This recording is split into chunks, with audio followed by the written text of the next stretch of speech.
Birganj model সরকারি প্রাথমিক বিদ্যালয়, যেখানে রাত পোহালেই ছুটে আসে বিভিন্ন এলাকা থেকে ছোট ছোট কোমলমতি শিক্ষার্থীরা। আর সেই শিক্ষা প্রতিষ্ঠানেরই মূল প্রবেশদ্বার বন্ধ হওয়ায় বর্তমান যে প্রবেশদ্বার রয়েছে সেটি সহজ, নিরাপদ ও শিক্ষার্থী বান্ধব না হওয়ায় বিভিন্নভাবে অভিযোগ জানাচ্ছেন অভিভাবক ও এলাকাবাসীর লোকজন। প্রাথমিক বিদ্যালয়ের বাম পাশে যে পেছনে গেটটি দেখতে পাচ্ছেন উত্তরের, প্রাথমিক বিদ্যালয়ের শিক্ষার্থীরা অধিকাংশই কিন্তু ব্যবহৃত করতো এই গেটটি। এগুলা ছিল দুইটা বাচ্চা পড়ালেখা করছে এখানে।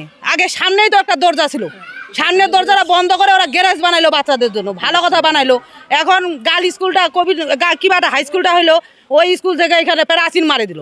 তো ছোট করে একটা রাস্তা যদি ব্যবস্থা করে দেয়, মানে গেট করে দেয়, তাহলে আসলে বাচ্চাগুলো যাতায়াত করার খুব সুবিধা হয়।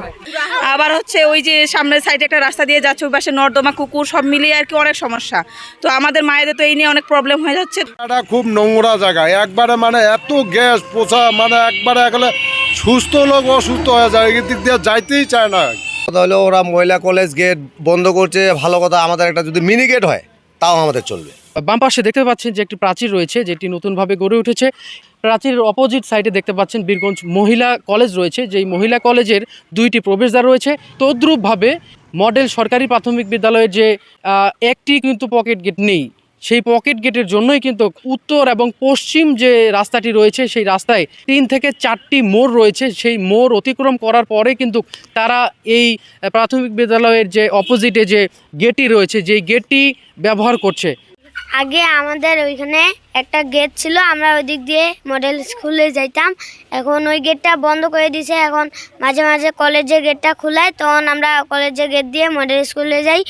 নাইলে যদি বন্ধ থাকে তাহলে ঈদগাহ দিয়ে যাই, নাইলে ওইদিকে একটা পৌঁছার জায়গা আছে, ওই ময়লা আবর্জনা ফেলে ওই জায়গা দিয়ে নাইলে আমাদের যেতে হবে। যখনই আমাদের ওই গেটটা বন্ধ থাকে তখন আমাদের অনেক দূর থেকে ঘুরে যায়, তারপরে মডেল মাঠে ঢুকতে লাগে।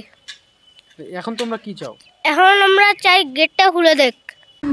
এই যে নর্দমা, এই নর্দমা দিয়ে শিক্ষার্থীরা যাতায়াত করতেছে, শুনেন সবাই মিলে, বরং আমি সহ আপনি সহ, যেহেতু আপনি সাংবাদিক, তাহলে আপনি সহ আমি সহ ইউনিয়নের কাছে যাই, উনি ওটা ঠিক করে দেন। নর্দমা কথা হচ্ছে এটা মূল প্রবেশদ্বার ছিল কিনা, যেটা আমি উত্তরে এটা বলতে পারবো না ভাই।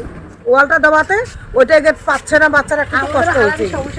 ওইখানে একটা গেট করলে খুব ভালো হয়, আমি এটা মনে করি। বাসায় আসি বলে যে বাবা আমি স্কুলে যাব না, এখন তো বাচ্চা কাচ্চা ওই দিক দিয়ে যাইতে চায় না ঘুরে। আর এদিক দিয়ে রাস্তায় মনে হয় অনেক গ্যাস, পচা আবর্জনা,